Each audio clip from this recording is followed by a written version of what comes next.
नमस्कार दोस्तों, आप सभी का स्वागत है हमारे चैनल वास्तु सफर में।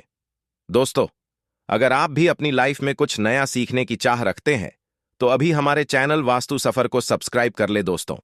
144 साल बाद महाकुंभ पड़ा है और महाकुंभ के पावन पवित्र दिनों में मौनी अमावस्या भी है, तो दोनों का महासंगम एक अद्भुत दुर्लभ महासंयोग है और ऐसे पवित्र समय को गंवाना नहीं चाहिए। मिलेगा भरपूर लाभ, धन लक्ष्मी दौड़ी चली आएगी दोस्तों। मौनी अमावस्या है, साल की दूसरी सबसे बड़ी अमावस्या है जिसे अमावस्या हम कह सकते हैं, और मौन रहकर ईश्वर से जुड़ने का अवसर है। मौन और संयम में रहकर स्वर्ग और मोक्ष को प्राप्त करने की कवायद है। अपने विचारों को शुद्ध रखने का दिन है। हर प्रकार की कुटिलता को छोड़कर आध्यात्मिक उन्नति का अवसर है। चंद्रमा, जो मन का स्वामी है, यह इस दिन चंद्रमा का दर्शन नहीं होता। अमावस्या की रात और हमारा मन कमजोर होता है, अतः मौन रहकर इस दिन प्रभु का जाप करने से, संयम में रहकर कि दिन रात बिताने से कहा जाता है, मनुष्य को मुनिपद की प्राप्ति होती है। शास्त्रों में ऐसे भी मानसिक जाप को बहुत अधिक महत्व दिया गया है और मुनि शब्द से ही मौनी की उत्पत्ति हुई है। इसलिए इस दिन मौन धारण करके यमुना, गंगा संगम आदि में स्नान करके व्रत का समापन करना चाहिए। तो कहते हैं मनुष्य को मुनिपद की प्राप्ति होती है। अमावस की रात है जब आपके पितृ अपनी आत्मा की तृप्ति के लिए आपसे जल लेने के लिए धरती पर आते हैं और महाकुंभ चल रहा है। तो महाकुंभ का दूसरा अमृत स्नान भी मौनी अमावस्या के दिन होगा, और जो लोग अभी तक महाकुंभ नहीं जा पाए हैं, अवश्य करके आपको आना चाहिए और यहां स्नान करना चाहिए। दोस्तों, माघ मास की अमावस्या है। ऐसे भी स्नान का शास्त्रों में अद्भुत वर्णन किया गया है। कहते हैं कि सागर मंथन से धनवंतरी अमृत कलश लेकर आज के दिन ही प्रकट हुए थे, और अमृत कलश की प्राप्ति हेतु जब देवता और असुरों के बीच खींचातानी से अमृत की कुछ बूंदें छलककर प्रयाग, हरिद्वार, नासिक और उज्जैन में जागीरी जल में अमृत का वास हो जाता है। अतः आपको भी इसमें जरूर स्नान करना चाहिए। महाकुंभ है और देश विदेश से करोड़ों लोग आकर संगम में डुबकी लगा रहे हैं, अपनी मन्नतों को मांगते हैं, और विशेषकर अमावस्या की तिथि को जब मौनी अमावस्या का स्नान आता है तो कहते हैं पूरी दुनिया एक जगह आ जाती है। आज के दिन प्रयाग में पवित्र संगम के तट पर 33 कोटि देवी देवताओं का निवास कहा गया है। अपनी अमावस्या पर प्रयागराज संगम में रहकर स्नान करने से अमृत स्नान का पुण्य मिलता है। आगे बढ़ने से पहले वीडियो लाइक जरूर करें और चैनल को सब्सक्राइब करना ना भूलें। दोस्तों, 2025 में महाकुंभ है और मौनी अमावस्या पर दूसरे अमृत स्नान का दुर्लभ संयोग है, तो इस दिन आपको कुछ उपाय भी करने चाहिए।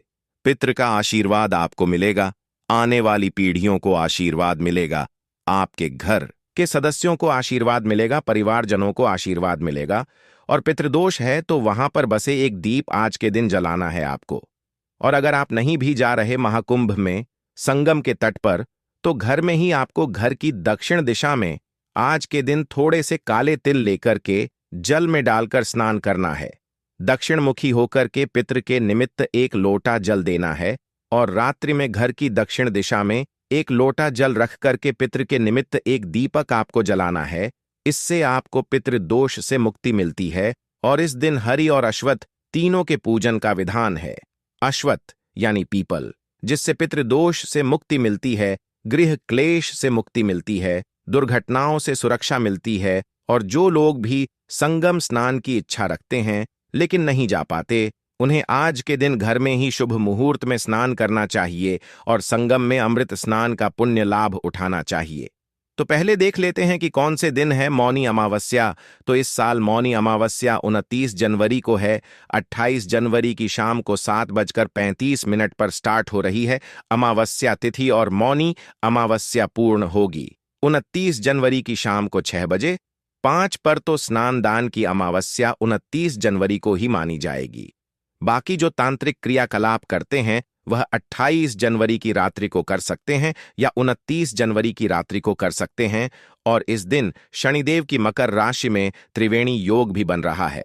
माघी अमावस्या पर मकर राशि में सूर्य, चंद्रमा और बुध ग्रह का योग बनने वाला है, जिससे त्रिग्रामनी अमावस्या पर जो भी उपाय करेंगे, प्रयागराज में महाकुंभ में स्नान करेंगे और डुबकी लगाते हुए अपने पितरों को याद करेंगे।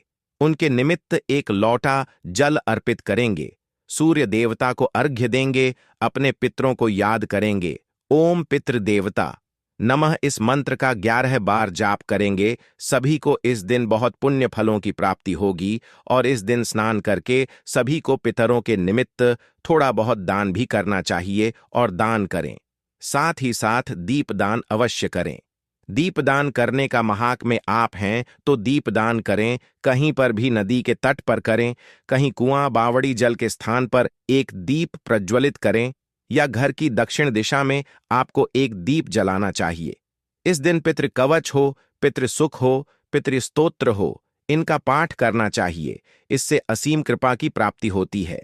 परिवार में खुशियों का वातावरण बना रहता है और पितृ की निमित्त आपको भंडारे का आयोजन करवाना चाहिए या कहीं भी भंडारा हो रहा हो उसमें सही योग करना चाहिए। यह सभी छोटे छोटे उपाय आप मौनी अमावस्या पर करते हैं तो आप अपने पितृ का आशीर्वाद प्राप्त कर सकते हैं और पिंडदान तर्पण आदि करा लें तो यह श्रेष्ठ होता है। सच्चे मन से इन उपायों को कीजिए, आपको शुभ लाभ की प्राप्ति अवश्य होगी। मौनी अमावस्या पर हरि का पूजन यानी भगवान विष्णु का पूजन और शिवलिंग पूजन आपको दोनों ही करने चाहिए। भगवान विष्णु को पीले फूलों से श्रृंगार करें, उनका अभिषेक आदि कर सकते हैं। दक्षिणावर्ती शंख है तो उससे अभिषेक आदि करें। ओम नमो भगवती वासुदेव, ओम नमो भगवती वासुदेव। इसका ज्यादा से ज्यादा जाप करते हुए आपको दिन व्यतीत करना चाहिए।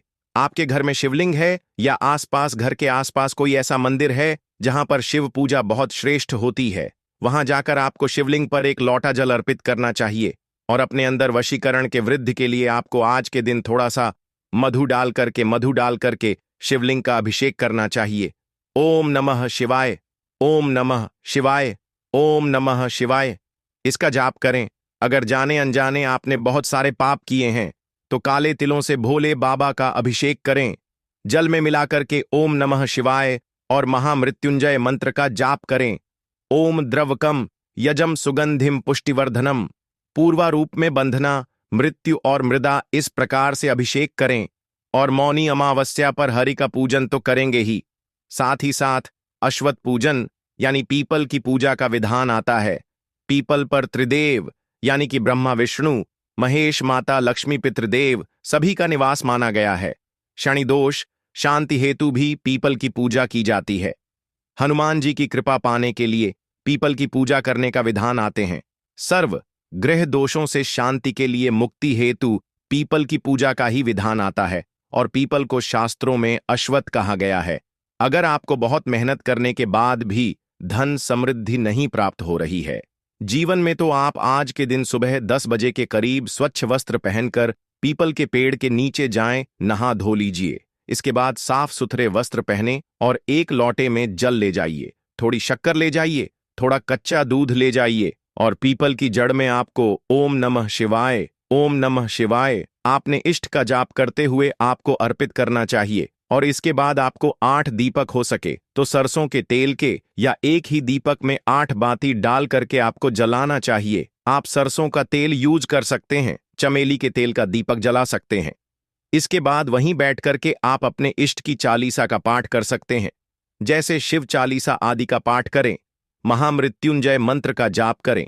अगर लक्ष्मी प्राप्ति के लिए करना चाहते हैं तो श्री सूक्त का पाठ कीजिए, हनुमान चालीसा का पाठ कर सकते हैं और जो भी अपने इष्ट का पाठ करने के बाद आप 7 बार पीपल की परिक्रमा जरूर करें। आप देखेंगे आपके जीवन में सुख समृद्धि का तो वास होगा ही, साथ ही दुर्घटनाओं आदि की योग बन रहे होंगे। जीवन में तो उससे मुक्ति मिलेंगे।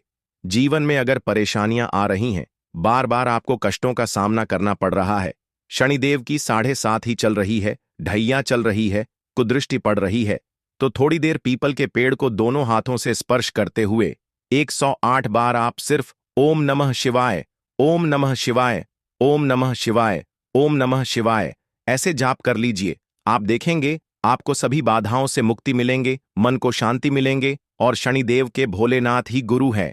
इसलिए शनिदेव भी शांत होंगे और भगवान शिव की पूजा आज के दिन इसलिए श्रेष्ठ माने गई है। दोस्तों, आज के दिन एक पीपल के पत्ते का उपाय भी बता रहा हूं, कर सकते।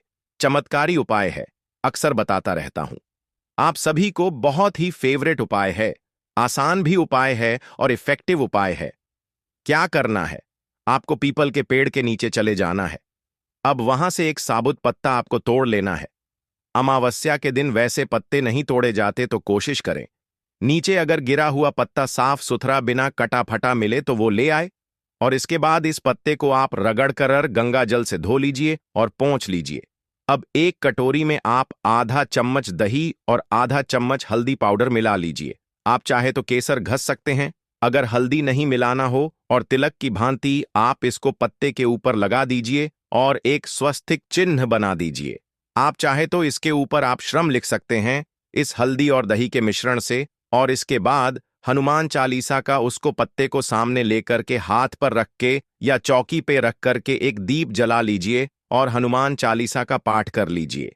अब इस या फिर आप अपने इष्ट के चालीसा का पाठ कर सकते हैं, इष्ट के मंत्रों का जाप कर सकते हैं, आप अपने गुरु मंत्र का जाप कर सकते हैं, जिस पर भी आपको विश्वास हो। बस यह पत्ते पर हल्दी से इस प्रकार से दही और हल्दी से स्वस्तिक बना करके तिलक करके आपको रख लेना है, और इसके बाद रात भर उसको अपने ईंट के सामने रहने देना है। अगले दिन सुबह इसे अपने पर्स में या अपनी तिजोरी में आपको स्थापित कर लेना है, और आप देखेंगे अगर हर शनिवार को आप इसको दोहरा सकते हैं। पुराना पत्ता हटा दीजिए, नए पत्ते से ऐसे उपाय करें, या प्रत्येक अमावस्या को इस प्रकार से 8 अमावस्या या 8 शनिवार और अमावस्या मिलाकर आप इस उपाय को करते हैं, तो आप देखेंगे आपके घर में धन की आवक बढ़ने लगती है। धन संबंधी अगर काम बिगड़ रहे थे तो वो बनने लगते हैं, बरकत बढ़ती है, व्यापार से लेकर नौकरी तक सभी में सफलता मिलने लगती है। घर के बच्चों में अगर करियर आदि में बाधाएं आ रही हैं तो वह दूर होने लगती है। स्वास्थ्य की समस्याएं घर में हैं तो वह कम होने लगते हैं। बड़ी से बड़ी बीमारियों में राहत मिलने लगती है। जो पुराना पत्ता है उसको किसी पवित्र नदी में प्रवाहित कर देना चाहिए, या पीपल के पेड़ के नीचे इसको वापस डाल दे। दोस्तों, आप चाहे तो आज के दिन पीपल के पत्ते लाकर उसे सुंदर से धुआं करके पोंछें और उसके ऊपर इसी तरह से दही और हल्दी का स्वस्तिक बनाकर कि आप घर के मेन गेट पर तोरण की भांति भी बांध सकते हैं।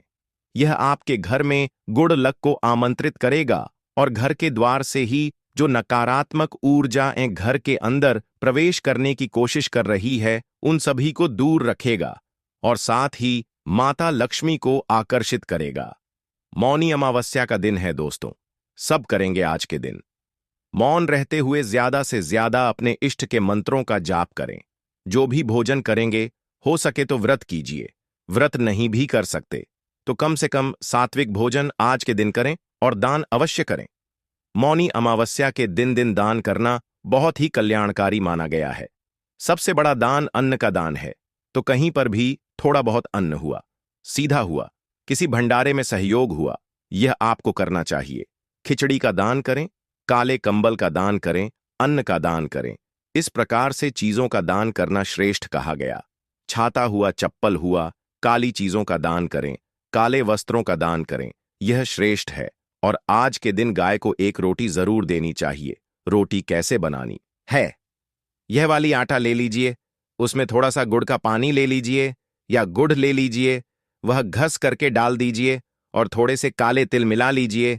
इसको मिला करके एक मोटा सा रोट जैसा बना दीजिए, और फिर इस रोटी पर आपको दही, हल्दी और घी मिला करके एक एक बूंद थोड़ा थोड़ा ले लीजिए और इससे एक स्वस्थ चिन्ह बना लीजिए इस रोटी पर। और फिर गौ माता को आप अपने इष्ट का ध्यान करते हुए गौ माता को खिला दीजिए, अपने पितृ के निमित्त ध्यान करते हुए। ओम सर्वेभ्यो पितृभ्यो नमो नम, ओम सर्वेभ्यो पितृभ्यो नमो नम, या ओम नमः शिवाय, ओम नमो भगवते वासुदेवाय।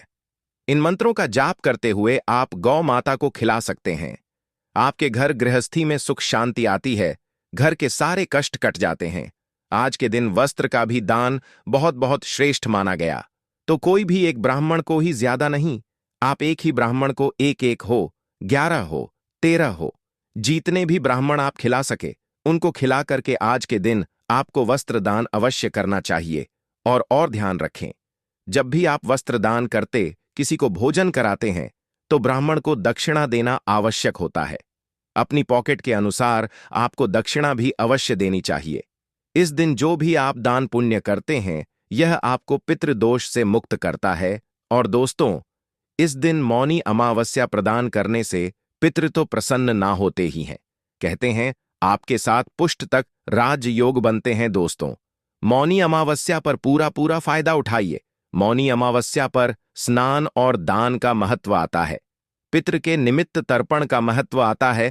तो कुछ करें ना करें, आप एक लोटा जल दक्षिण मुखी होकर के अपने पितृ के निमित्त इस दिन ओम सर्वे भी हो पितृ भी हो नमो नम, ओम सर्वे भी हो पितृ भी हो नमो नम, यह बोलते हुए अवश्य देना है। और दोस्तों, इसके साथ ही गुप्त नवरात्र का आगाज हो जाएगा। माता रानी के आने की खबर, बस माता रानी के आने का वक्त हो चला है।